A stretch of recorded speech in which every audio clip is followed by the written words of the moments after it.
Audio Jungle.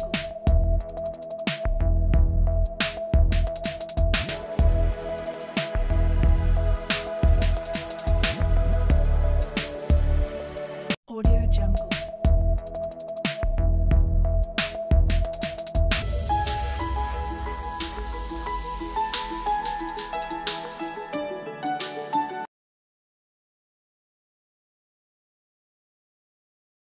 Agents antirésorptifs.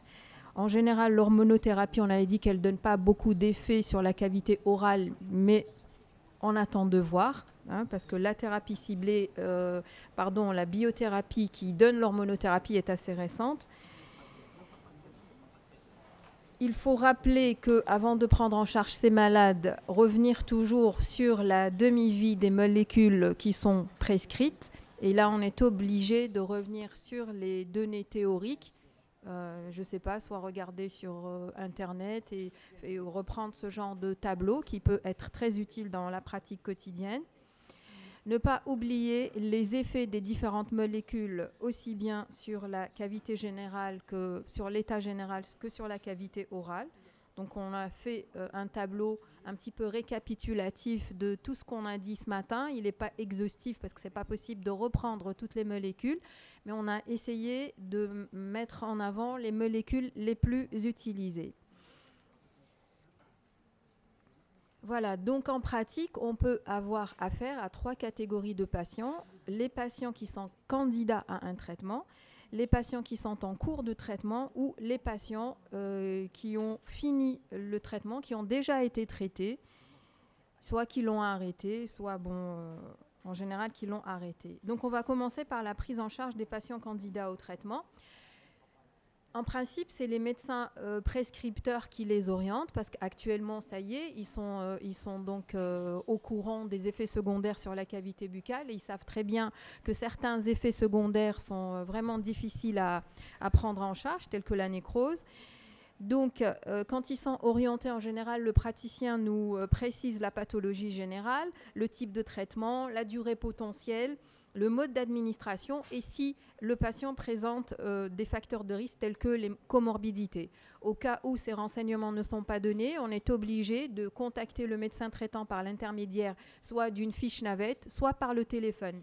Mais en tout cas, dès que le patient est orienté chez nous, on travaille en étroite collaboration avec le prescripteur. Notre rôle est de réaliser un bilan clinique et un bilan radiologique des plus minutieux, donc ça vous le savez. Donc on va rechercher les foyers infectieux, préparer des restaurations dentaires, regarder si le patient porte des prothèses, si ces prothèses ne sont pas instables, parce qu'on a dit qu'elles peuvent être, le déclencheur de certaines agressions sur l'os, comme elles peuvent être des déclencheurs de lésions muqueuses qui peuvent exposer l'os. Éduquer et informer le patient. Au départ, on n'osait pas trop le faire parce qu'on n'est pas prescripteur, donc on comptait vraiment sur nos patients, sur nos confrères médecins, les prescripteurs, pour qu'ils éduquent, pour qu'ils parlent au moins des effets secondaires de ces médicaments. Et après, on s'est rendu compte qu'ils n'en parlent pas du tout. Quand le patient vient chez nous, on lui dit « Est-ce que vous connaissez le traitement qu'on vous a prescrit? Est-ce que vous savez que ce traitement a des effets sur la bouche ?» La majorité répondent non. Donc, on a pris l'initiative, nous-mêmes, donc de parler de ce médicament à nos malades, vu que ce n'est pas fait par les médecins. Donc, on l'informe donc des effets du médicament sur la cavité orale pour le sensibiliser afin qu'il prenne au sérieux l'hygiène orale, quoi. Et on lui apprend, donc s'il ne sait pas, on lui apprend comment il faut faire.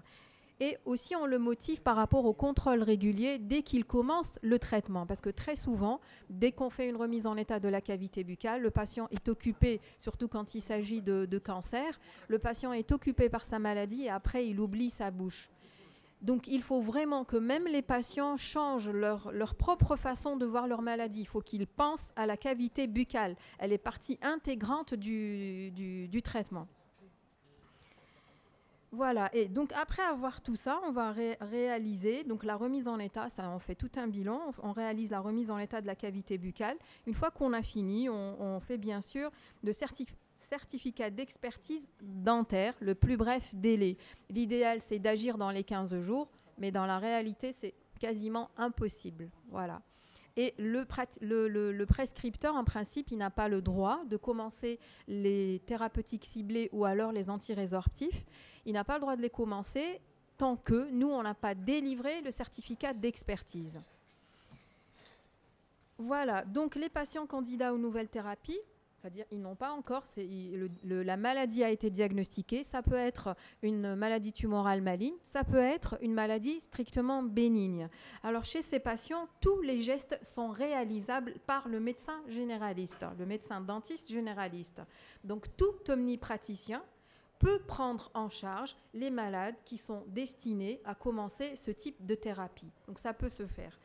Et chez ces malades, à condition de tenir compte de l'éventualité des comorbidités, style cardiopathie, diabète mal équilibré. Donc on tiendra plus compte de ces maladies que pour la maladie, de la maladie pour laquelle il va bénéficier de la thérapie ciblée.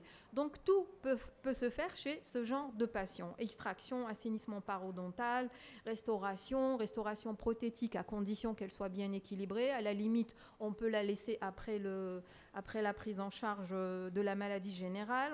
Plutôt, on fait des rebasages si on constate que la prothèse est mal équilibrée. Voilà, donc vous pouvez tout faire. À condition pour les extractions que les gestes soient non traumatisants, il ne faut pas qu'on adopte ce geste non traumatisant que pour ce type de maladie. Il faudrait réapprendre et corriger ces gestes. Pour tous les malades, il faut qu'on apprenne à faire des gestes non traumatisants. Ce n'est pas parce que celui-là, il n'a pas de pathologie, allez, je fais un petit peu n'importe comment, même si l'extraction est difficile, j'évite de faire l'alvéolectomie. Non, il faut réfléchir et apprendre à faire des extractions ou alors des gestes non traumatisants. Préférer la régularisation osseuse si on a constaté qu'il y a eu donc des traumatismes sur l'os. Si en suture, il vaut mieux faire des sutures sans tension parce que les tensions de la muqueuse peuvent ressurgir sur l'os, donc peuvent solliciter l'os. Mise en place de PRF, si c'est possible, pour accélérer la cicatrisation. Et les prescriptions médicamenteuses, ce genre de malades ne sont pas systématiques, elles dépendent de l'acte et elles dépendent du terrain sur lequel nous agissons. Et bien sûr, il faut faire des contrôles post-opératoires et contrôle de la cicatrisation muqueuse. Il est très important de respecter la cicatrisation muqueuse, c'est-à-dire l'oncologue, même s'il ne peut pas respecter la cicatrisation osseuse, parce qu'il y a urgence par rapport à la pathologie, il est obligé d'attendre les 15-21 jours de l'épithélialisation de la muqueuse gingivale au cas où il y a eu donc, des extractions et des cicatrisations par première intention. Aucun traitement ne doit donc être entrepris s'il n'y a pas cicatrisation muqueuse. Les délais de cicatrisation osseuse sont de 3 mois. La décision donc du début du traitement revient au prescripteur. On ne peut pas imposer les 3 mois au prescripteur. Nous, notre rôle, c'est de faire la remise en état de la cavité buccale, d'attendre la cicatrisation muqueuse, de faire donc un certificat d'expertise disant que ça y est, il y a une cicatrisation muqueuse. Par contre, de préciser, parce qu'on fait aussi une radio après, de préciser que la cicatrisation osseuse n'a pas encore été faite et après, c'est au prescripteur de décider s'il peut attendre les 3 mois ou s'il doit commencer tout de suite le traitement. Voilà, la cicatrisation alvéolaire étant très longue, pas complexe, mais très longue, donc on sait par exemple que c'est au premier mois que donc l'alvéole va se combler par de l'os ostéoïde, c'est-à-dire de l'os immature. Je ne peux pas tout détailler. Et à 120 jours, donc c'est à 3 mois, qu'il y a de l'os mature. Voilà, c'est ce qui explique l'importance donc d'attendre les 3 mois, mais ce n'est pas évident. Et à J120 jours, l'image radio est la même que l'os environnant. Donc rappelez-vous le cas que je vous ai montré ce matin qui était à 8 mois et donc il n'y avait pas encore de cicatrisation osseuse. À 6 mois, on voit que l'alvéole est comblée par du tissu complètement mature et n'en fait plus la différence entre l'os et le site d'extraction. Ceci dit, le délai de cicatrisation peut varier en fonction du terrain sur lequel nous avons réalisé le geste. Et à partir du 6e mois, même s'il y a cicatrisation, on pense que tout va bien et que ces médicaments qui ont une action telle que les anti-angiogéniques, qui ont un impact sur l'os, on pense que le patient est à l'abri. C'est faux. Parce que même s'il y a une cicatrisation de l'alvéole, à partir du 6e mois, il y a le remodelage osseux qui se met en place. Ça veut dire que l'os ne s'arrête jamais de fonctionner. Et c'est justement ce modelage osseux qui s'installe après les 6 mois qui peut exposer le patient à un risque d'infection de l'os. Et il y a eu des études histologiques, donc des prélèvements d'os sur des sites d'extraction, qui ont montré que la zone cicatricielle du point de vue histologique reste identifiable. Ça veut tout dire. Voilà, donc est-ce qu'on va retarder le traitement? Là, pour tout ce qui est tumoral, nos confrères oncologues, ils sont un petit peu frileux, ils disent c'est pas évident. Par contre, pour les pathologies bénignes, c'est tout à fait possible, telles que l'ostéoporose, telles que la polyarthrite rhumatoïde. Donc ça, on peut éventuellement attendre jusqu'à ce qu'on termine totalement la remise en état de la cavité buccale, voire la cicatrisation osseuse. Par contre, pour les cancers, c'est pas évident.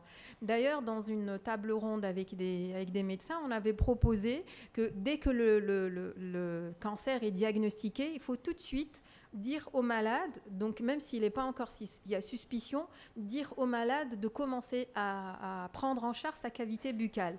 Alors ça se fait par exemple pour la prescription des anti-TNF-alpha et tout, donc dès qu'on veut passer de la thérapie conventionnelle qui est basée sur des anti-inflammatoires stéroïdiens, non stéroïdiens, les antibiotiques, dès qu'on sait que le traitement est un échec et qu'on va aller vers la biothérapie, on dit au malade de préparer tout un bilan général déjà, avec lequel on inclut la remise en état de la cavité buccale, et c'est très bien. Voilà. Donc on voudrait arriver à ce genre de comportement.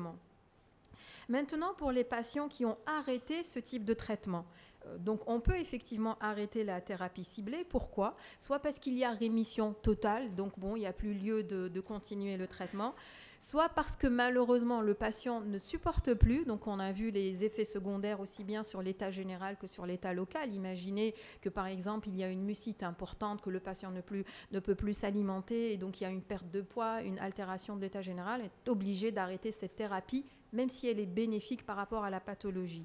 Ou bien parce que cette thérapeutique est inefficace, donc quand le traitement n'arrive pas vraiment à agir comme on l'entendait. Voilà. Parce que rappelez-vous, on a dit thérapeutique ciblée, c'est encore à l'état de recherche, on n'a pas diagnostiqué tous les récepteurs. Voilà. Donc il reste des maladies qui ne sont pas encore traitées par ce type de traitement. Alors, donc dans ce cas-là, on cherche toujours le motif de consultation. Alors, soit le patient est venu seul, après donc arrêt, donc il vient seul parce qu'il a un problème, parce qu'il y a une urgence, soit c'est son médecin traitant qui l'adresse. Donc là, il faut faire attention, surtout quand le patient il est venu seul. Il se peut qu'il ne vous en parle même pas. Donc là, l'anamnèse va rechercher éventuellement les antécédents, la pathologie. Est-ce qu'elle est bénigne? Est-ce qu'elle est maligne, chronique ou autre? Est-ce que le patient a bénéficié d'une mono ou d'une bi pour évaluer les risques, voir donc si cette thérapie expose à un simple risque infectieux ou alors juste des manifestations buccales, risque hémorragique. Donc déjà, on essaye de savoir quel est le degré donc des effets indésirables pour organiser notre prise en charge. Le mode d'administration, la durée du traitement, les séances, le nombre de séances qu'il a reçues. Quelquefois, pour l'ostéoporose, on donne juste une seule dose d'acide zolédronique, par exemple. Quand est-ce qu'il a arrêté pour voir est-ce que son corps a eu le temps donc de se purifier et d'éliminer, donc de revenir à l'état physiologique. Et bien sûr, est-ce qu'il présente des facteurs de risque qu'on appelle les comorbidités, c'est-à-dire est-ce qu'il a d'autres pathologies chroniques telles que l'hypertension, le diabète, la cardiopathie et autres. Et dans ces cas-là, on travaille en étroite collaboration avec le médecin traitant. On n'agit pas seul. De toute façon, dès le départ, on n'agit pas seul. Ça, c'est juste un rappel. Toujours, je le mets, c'est pour que vous vous familiarisez par rapport aux molécules. Et regardez, c'est ces molécules dont il faut se méfier. Zelé, Pami, Beva, Sunitinib, Sora, Deno et Everolimus. Par exemple, si on prend zoledronate, on l'a dit ce matin, il n'y a pas de retour à l'état physiologique. Donc ça, si vous devez faire des extractions chez ce genre de malade, il vaut mieux les orienter vers un spécialiste. Le PAMI, pareil. Alors Zelay, PAMI et BEVA, en général, ce n'est pas le généraliste qui les prend en charge. Il vaut mieux les adresser vers un centre hospitalo-universitaire.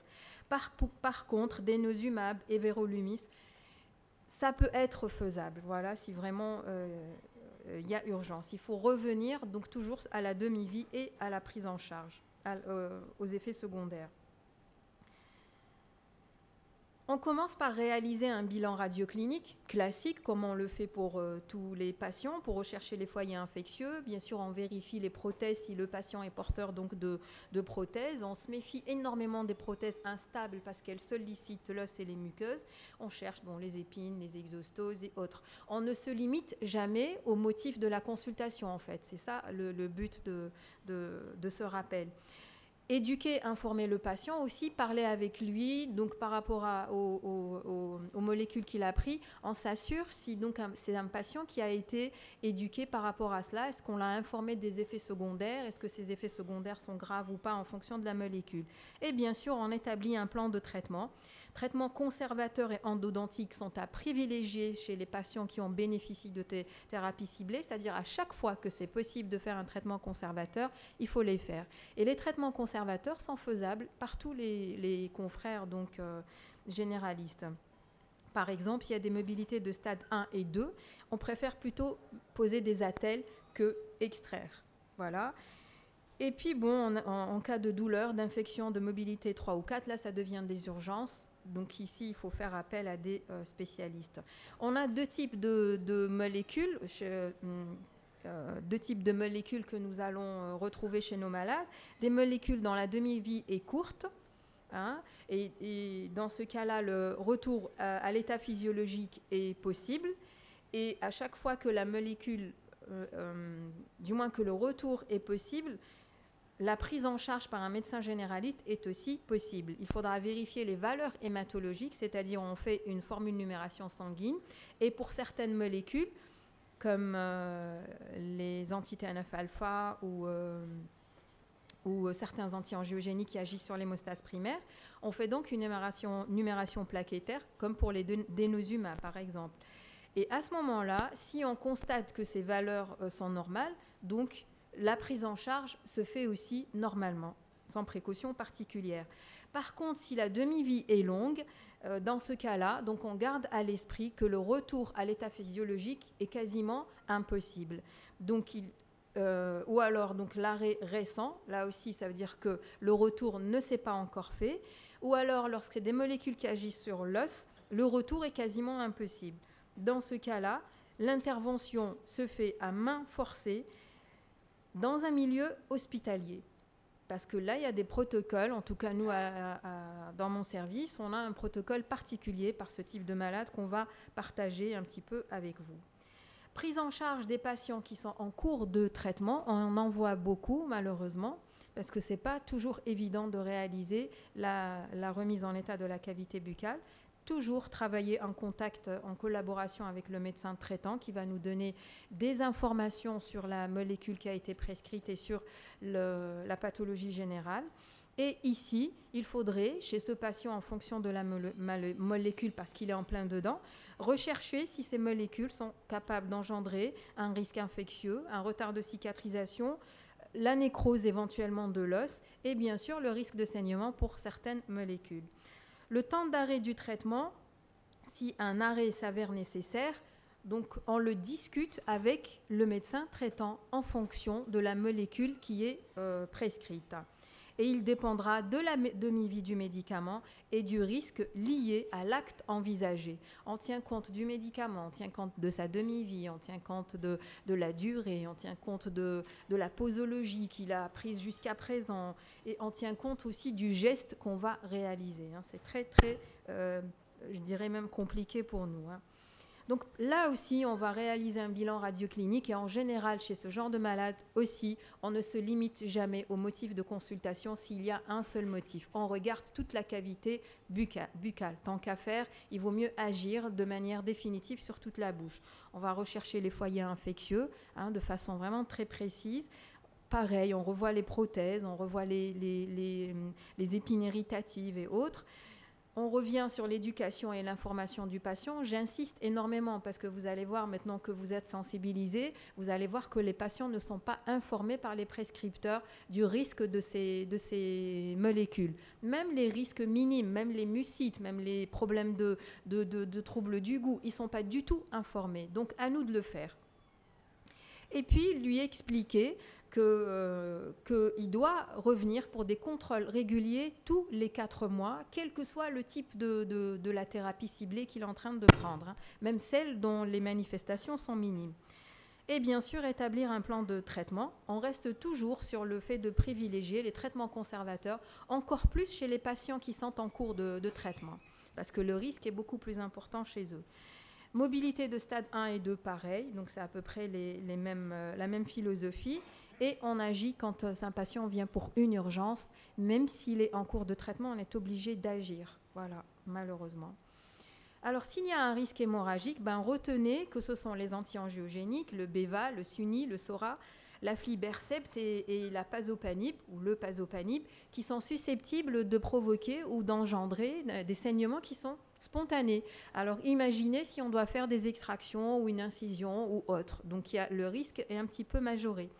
Donc, si c'est des soins non chirurgicaux, donc si on peut réaliser des soins non chirurgicaux, donc il n'y a pas de précaution particulière. Par contre, s'il y a des soins chirurgicaux à faire, il faudra contrôler donc l'hémostase primaire, parce que ce sont des molécules qui agissent sur l'hémostase primaire et non pas sur la coagulation. Et heureusement, parce que l'hémostase primaire, quel que soit le degré, c'est toujours plus contrôlable que la coagulation. Donc on fait une formule numération, en insistant sur la numération plaquettaire.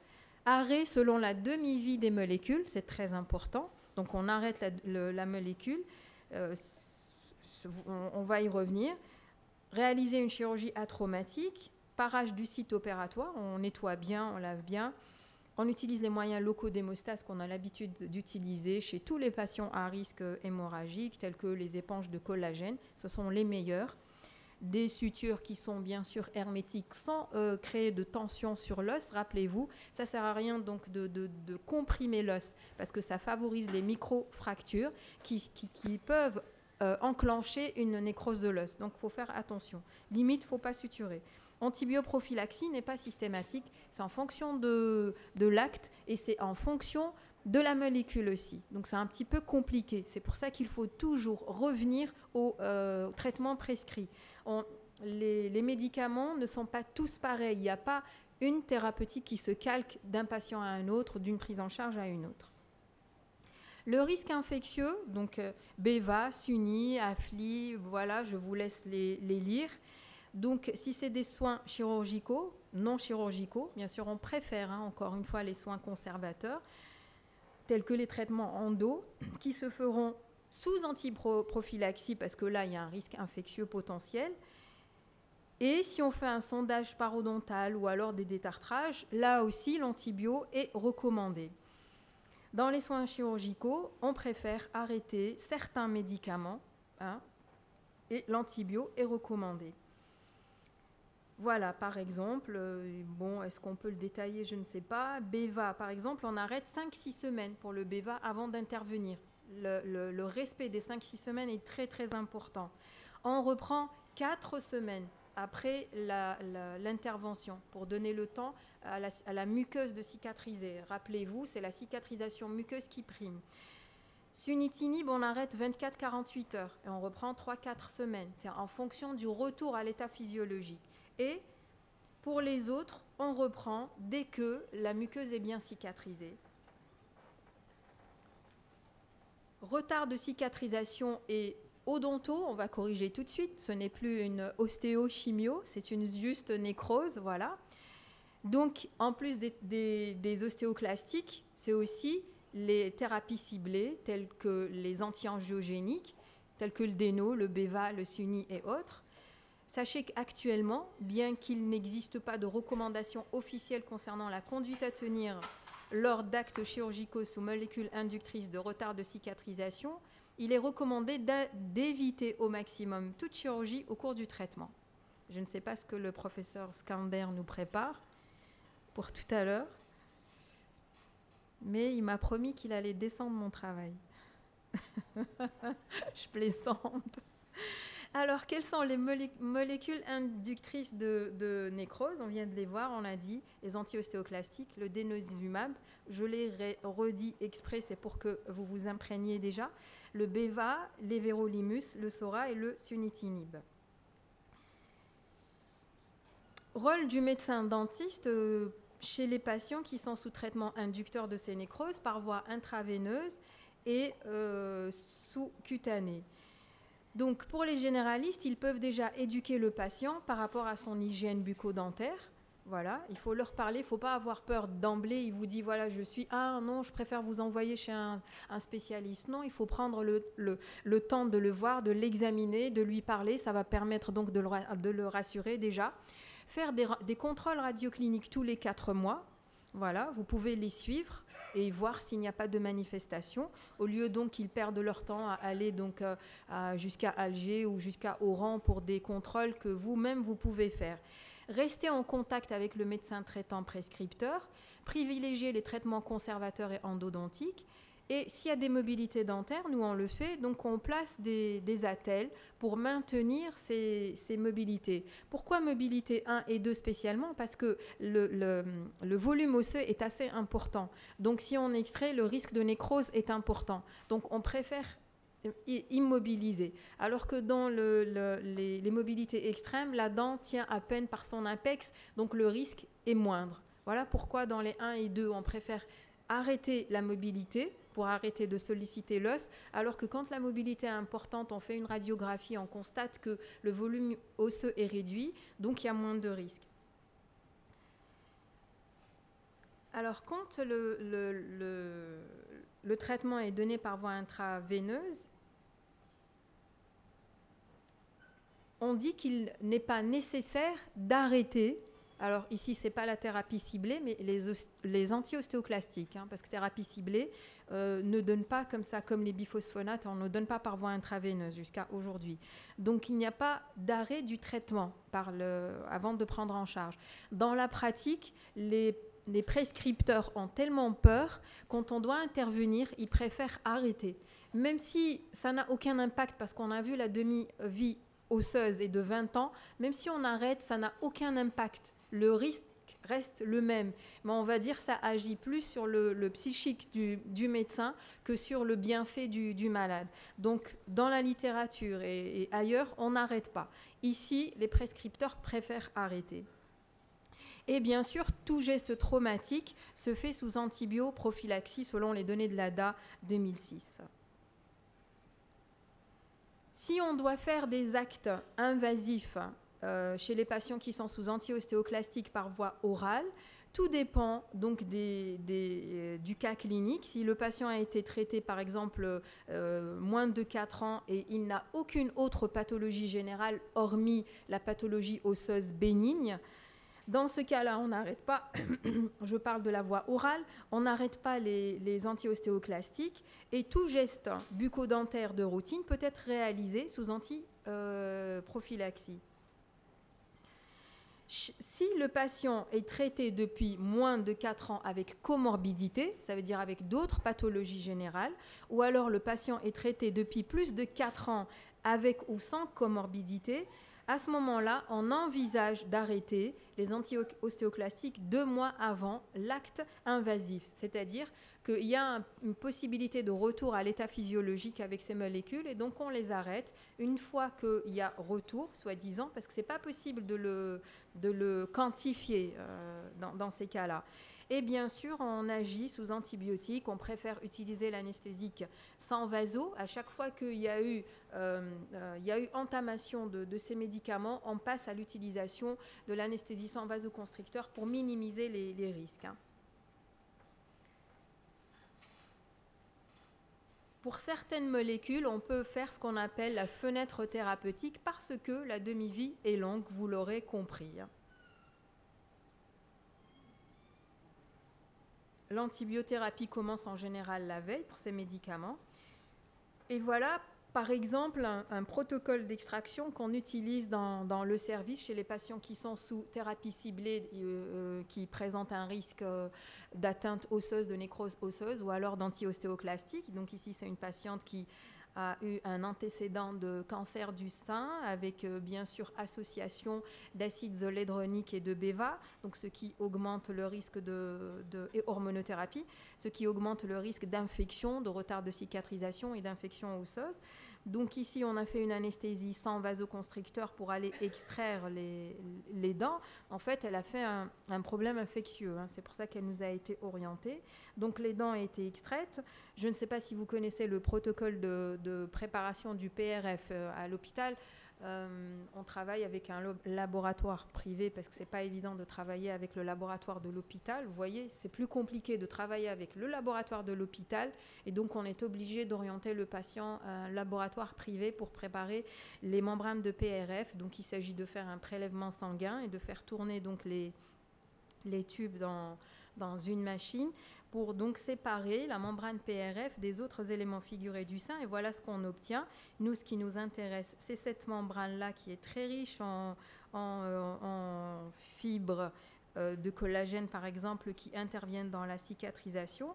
On va les récupérer. Après les avoir récupérés, on va les introduire dans les alvéoles et on va donc suturer. Ça permet d'accélérer et d'améliorer la cicatrisation. Ceci dit, ça ne garantit rien parce qu'il n'y a pas eu vraiment d'études qui permettent de dire que ça préserve de la nécrose. En fait, c'est quelque chose, c'est un plus, mais sans garantie à 100%. Voilà, donc pour la prise en charge de ces malades, on a dit on travaille en étroite collaboration. On s'est dit il faut rappeler que les prescripteurs ne sont pas que les oncologues, il y a les gynécos, il y a les gastro, il y a les rhumatos, les ophtalmos, il y a un tas d'autres spécialités. Donc qui nous oriente ces malades. Notre rôle est de faire une mise en état de la cavité buccale, quel que soit le stade de prescription. On est tenu de prendre en charge le patient. Ensuite, c'est à chacun de nous de connaître ses limites, tout en sachant que dès que le patient prend des médicaments qui ont une répercussion sur la cicatrisation osseuse, il vaut mieux orienter vers un spécialiste. L'idéal, c'est de travailler dans un délai suffisant qui est de 15 jours. Il faut nous laisser au moins 15 jours, c'est le minimum. Et n'oubliez surtout pas de faire cette expertise bucco-dentaire pour dire qu'il y a cicatrisation muqueuse. S'il n'y a pas cicatrisation muqueuse, on ne délivre pas d'expertise. Après, on informe que la cicatrisation osseuse, il lui faut 3 mois. Et après, donc, il y a une discussion qui se fait. Malheureusement, on ne participe pas à la concertation pluridisciplinaire. Donc, on donne des informations par courrier. Vous auriez compris que dans ces cas-là, la meilleure chose à faire, c'est la prévention et donc la prise en charge en amont de la prescription. Voilà. Maintenant, pour le reste, on est obligé de faire avec, voilà, d'essayer de prendre en charge avec le moins de risques possible. Comment on prend en charge les effets indésirables de ces nouvelles thérapies? Rappelez-vous, on avait parlé donc des mucites, des glossites, des hémorragies, des dysgueusies qui sont liées à la prise donc de ces molécules.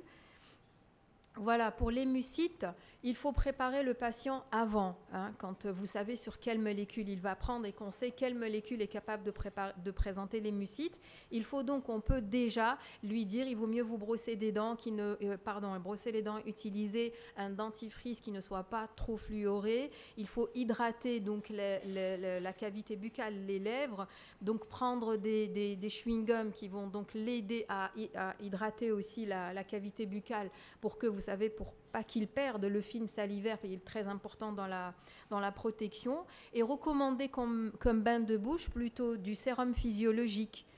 C'est moins agressif que la chlorhexidine. On lui recommande aussi de s'hydrater régulièrement, de manger plutôt des aliments qui ne soient pas trop épicés, plutôt des aliments mous, froids plutôt que chauds, et qu'est-ce que j'allais dire ? Privilégier les fruits et légumes. Hein. Vous savez très bien que maintenant, on sait très bien que les fruits et légumes ont un rôle sur la prévention des cancers. Par contre, on va lui interdire les aliments qui sont durs, tels que les biscuits d'abord, c'est trop riche en sucre, donc tout ce qui est sucre, et il doit le diminuer. Alimentation chaude, alimentation épicée, tout ça donc est contre-indiqué dans le cas de mucite. On recommande plutôt, on interdit l'alcool et le tabac. On interdit les agrumes. Vous savez que tout ce qui est agrumes donc, favorise les ulcérations, les aftes. Donc, il vaut mieux qu'ils n'en abusent pas ou qu'ils n'en prennent pas du tout si donc, il y a déjà installation de la mucite. Il y a contre-indication de l'utilisation de la brosse à dents électrique et des cure-dents. Et bien sûr, on lui demande de faire attention à des prothèses qui sont instables, mal adaptées, qui peuvent traumatiser les muqueuses et d'emblée créer des ulcérations. Il y a tout un protocole de prise en charge qui est proposé par l'AFSOS 2017 de ces mucites. Et regardez, ça va, on l'a vu tout à l'heure, ça va d'une simple ulcération qui peut être confondue avec un aphte, d'une ulcération très très grave, très invalidante, qui peut imposer l'arrêt du traitement, c'est dommage pour le patient, et qui donc quelquefois nécessite l'hospitalisation du malade pour qu'il soit alimenté par voie parentérale. Alors, secondairement aux mucites, il peut y avoir des dysgueusies. Bien sûr, s'il y a une inflammation trop grave de la muqueuse buccale, les papilles du goût sont altérées. Donc, le patient, il va perdre le goût, il va avoir un goût bizarre dans la bouche. Et donc, tout ça, c'est des facteurs qui vont compliquer encore sa vie. N'oubliez pas que ce sont des patients qui ont un cancer, qui sont en train de passer des moments difficiles. Alors, imaginez, on rajoute un problème à leurs soucis. Donc, il faut leur recommander de boire beaucoup d'eau pendant les repas, de mastiquer lentement, de diverser l'alimentation, de favoriser plutôt les aliments froids. On préconise l'utilisation de pastilles zinc, de comprimés de zinc, ça existe chez nous, qui donc favorisent la cicatrisation et le retour au goût. Alors, on dit que les dysgueusies, comme les ulcérations, peuvent revenir au bout de 3 à 6 mois. C'est-à-dire qu'il faut toujours, potentialiser, c'est ça le terme? C'est-à-dire qu'on n'agit pas tout de suite. On voit d'abord comment ça évolue. Et si c'est en train de régresser, à ce moment-là, il vaut mieux ne pas arrêter la thérapie. La xérostomie aussi, donc la xérostomie où donc carrément il y a une sécheresse buccale qui s'installe. On connaît déjà la xérostomie sensée thérapeutique. Donc dès le départ aussi, il faut préparer le malade. Maintenant, si elle est installée, donc il faut prévenir par une hygiène rigoureuse, l'utilisation des glaçons pour rafraîchir un petit peu la cavité buccale. Le patient doit malheureusement circuler avec une petite bouteille d'eau, auquel cas il doit donc boire régulièrement, utiliser des gommes sans sucre, de l'eau citronnée, donc tout ça pour stimuler un petit peu ce qui reste du fonctionnement salivaire. Mais si ça persiste, bien sûr, elle est traitée, cette xérostomie est traitée de la même manière que la xérostomie qu'on connaît, avec des sialogogues ou des substituts salivaires chimiques, malheureusement. Le lichen qui est lié donc aux thérapeutiques ciblées, en fait, il a exactement les mêmes manifestations que le lichen classique, on va dire, sauf que ici, si on arrête le traitement, le lichen va rentrer dans l'ordre, ce qui n'est pas le cas donc du lichen qui est dû à d'autres pathologies. Ceci dit, là aussi, on n'arrête pas le traitement tout de suite, on suit le malade, on essaye donc de parer contre cette lésion par des moyens locaux, une corticothérapie locale, des bains de bouche, avant donc de passer vers un traitement un peu plus compliqué, tel que l'utilisation des corticoïdes par voie générale. Maintenant, s'il y a des hémorragies qui sont liées à la prise de certains médicaments, alors donc on l'a dit plusieurs fois, ces hémorragies sont totalement maîtrisables par des moyens locaux d'hémostase qu'on connaît très bien. On a dit les éponges, on a dit le surgicel, on peut utiliser la gouttière, on peut utiliser, bon, si c'est dû parce qu'en général, regardez, ça donne quand elles sont spontanées, donc ça donne ce type de saignement. Donc il faut nettoyer, il faut comprimer et surveiller pour voir. On peut utiliser le pansement parodontal, donc qui va comprimer de façon continue la gencive et ça pourrait éventuellement diminuer. Maintenant, si le taux de plaquettes est inférieur à 20 000, parce que quand il y a une hémorragie spontanée ou un saignement spontané continu chez ce type de malade, il faut toujours contrôler par la formule numération plaquettaire pour voir quel est le taux de plaquettes. S'il est trop faible, donc il faudra penser à faire des transfusions. pour les glossytes migratrices, si elles sont bénignes et asymptomatiques, on ne touche pas, vous aurez compris. Sinon, donc, on peut donc attribuer certains traitements tels que le tacrolimus. L'ostéochimionécrose, bon, vous le savez, vous savez énormément de choses. Ostéonécrose, attention. Alors, on va... ici, donc, on ne va pas trop s'attarder. Vous savez qu'on parle de nécrose osseuse lorsque l'os est exposé depuis plus de 8 semaines, lorsque ce patient a un antécédent d'anti-angiogénique ou de traitement antirésorptif, lorsqu'il y a absence d'antécédent de radiothérapie, pour ne pas confondre la nécrose liée à la prise de médicaments et la nécrose liée à la radiothérapie. Et bien sûr, il faut s'assurer que ces manifestations osseuses ne sont pas des métastases osseuses liées à la maladie cancéreuse plutôt qu'une nécrose. Ça ne veut pas dire que toute image qui existe sur la radiographie chez ces patients implique de manière directe la nécrose. Il faut faire la part des choses. Voilà, c'est important aussi de savoir que cette nécrose a plusieurs manifestations. On a dit tout à l'heure qu'elle peut se manifester par une simple douleur. Le patient n'a aucun signe dans la bouche, comme ici, et encore ici, il y a une petite fistule. Quelquefois, il n'y a rien. Le patient nous dit « j'ai mal ici ». Voilà. Quand on regarde en bouche, il peut y avoir une dent et cette dent est totalement saine, ou alors il peut y avoir une zone édentée et la muqueuse est totalement saine. Il faut se méfier, il vaut mieux faire une première radio, soit endobuccale si vous avez la possibilité de faire une RVG ou une radio conventionnelle, ou alors une radio panoramique. Ça, c'est vraiment dans la possibilité du médecin généraliste comme premier pas. Qu'il trouve ou qu'il ne trouve pas d'image, donc il ne peut pas expliquer ses douleurs, il vaut mieux orienter le patient vers un spécialiste. Donc, inflammation, douleur, il faut se méfier. Quelquefois, une fistule, il ne faut pas se dire c'est lié juste à la dent. Il ne faut pas extraire de façon systématique. Passez par un bilan radio si vous êtes chez ces malades qui ont bénéficié de thérapie ciblée ou d'antirésorptifs. Quelquefois, c'est un retard de cicatrisation, comme on l'a vu tout à l'heure, avec présence de pus. Voilà, quelquefois, c'est évident, c'est l'exposition de l'os, comme ici, ça c'est trop évident. Et parfois, ça peut donc donner l'impression d'être une cellulite. Voilà. Donc, on a voulu vous montrer un petit peu toutes les possibilités de manifestations cliniques pour attirer votre attention. Ici, regardez, c'est une patiente qui a fait plusieurs fistules, une cellulite. Regardez en endobuccale, plusieurs fistules aussi. Et la radiographie montre une lyse osseuse très, très importante qui associe aussi bien des images radioclaires que des images radio-opaques. À l'heure actuelle, il semblerait qu'aucune stratégie, donc j'ai bien dit il semblerait, qu'aucune stratégie thérapeutique n'a fait l'objet d'un consensus international. C'est-à-dire jusqu'à aujourd'hui, il n'y a pas un protocole, voilà, s'il y a une nécrose, voilà comment il faut la prendre en charge. Elle s'avère difficile, le traitement s'avère difficile et décevant et a pour but d'améliorer en fait. On essaie juste d'améliorer à l'hôpital Bni Messous. Quand on peut faire à notre niveau quelque chose, on le fait, mais dès que ça dépasse un certain stade, si donc la nécrose s'est étendue, on envoie carrément en service de chirurgie maxillofaciale. Le traitement dépend donc des stades, vous l'aurez compris. Stade 0, en général, il n'y a pas d'évidence clinique, pas de spécificité, pas de radio, donc en général, on fait une abstention. Alors, là, je passe. On commence toujours par un traitement conservateur lorsqu'il y a un stade 0, 1 et 2, toujours. On observe et on regarde. S'il y a échec, on passe au traitement chirurgical à minima, vraiment en curette ce qu'on peut cureter et on referme. S'il y a échec, on fait un débridement chirurgical et là, on va les ouvrir. S'il y a comment on appelle, professeur Skander, je parle de, comment on appelle ça déjà, et séquestre, très bien, voilà, merci.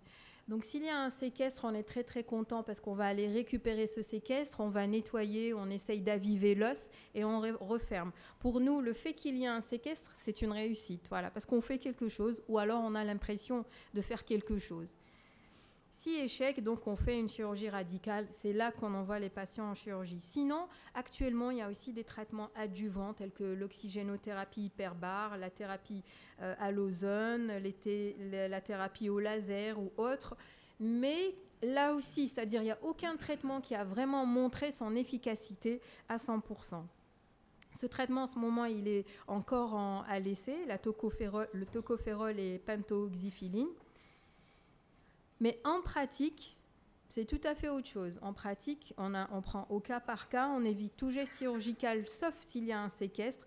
On traite la douleur, on essaye donc de calmer la douleur du patient par des anti-antalgiques de premier, de second palier. On associe toujours les antibiotiques qui agissent aussi pour minimiser la douleur. On demande une hygiène stricte et régulière du patient et on préconise donc des bains de bouche à la chlorhexidine. Quelques cas cliniques, voilà, ça c'est le premier cas qu'on a vu ce matin, la patiente avec une fistule au niveau de la mandibule et un retard de cicatrisation au niveau du maxillaire. Donc là, qu'est-ce qu'on a fait? On était obligé donc d'ouvrir parce que la radiographie nous a montré une zone réactionnelle au niveau de la mandibule qu'on voit très très bien. Regardez. Donc ça c'est une ostéocondensation de l'os, donc une inflammation de l'os. Donc ici on a ouvert, on a cureté et on a refermé carrément. Et une année plus tard, une cicatrisation totale de la muqueuse. Même s'il y a une réaction osseuse, tant que l'os est protégé, on ne craint rien. Tant que la muqueuse est saine, elle protège l'os, même s'il y a une inflammation osseuse, c'est déjà gagné. La patiente, malheureusement, on l'a revue une année plus tard après la première intervention parce qu'elle commençait à avoir des complications graves. Et là, on parlait de séquestre. Au niveau du maxillaire, regardez, la première année, on l'a vue. Ici, une année plus tard, elle est revenue avec un séquestre maxillaire. Donc, on l'a retirée, on a nettoyé et on a refermé. Elle est décédée quelques mois après cette deuxième intervention. Le deuxième cas clinique, donc c'est un patient qui a été traité par chirurgie, radio-chimio, métaosseuse sternale, en fait la totale chez ce malade. Et donc il avait des antécédents stomataux, il a retiré des dents en 2011, fracture de la prothèse du bas mal réparée avec des traumatismes en 2014, apparition d'une dénudation en 2015, consultation en 2015, soit 4 ans après la première intervention. Donc il a bénéficié d'un traitement antibiotique, anti-inflammatoire, sans aucune amélioration. C'est un patient qui avait plusieurs pathologies et donc plusieurs traitements. Il a été orienté avec une orthopantomo, avec avis spécialisé. Il souffre de douleurs, double fistule crestale, hypoesthésie labio-mentonnière.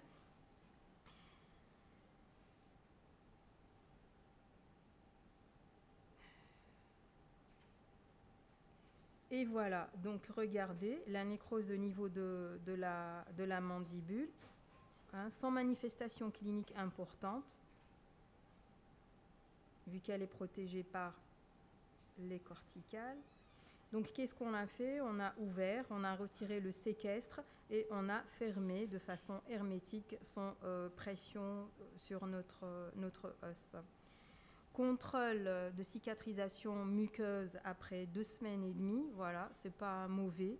On n'a pas eu de retour encore.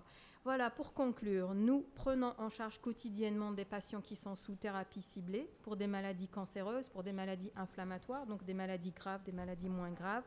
Ces molécules ont amélioré la vie des patients, c'est très bien, mais elles peuvent présenter des effets sur la cavité orale qui peuvent compliquer la vie des patients, malheureusement.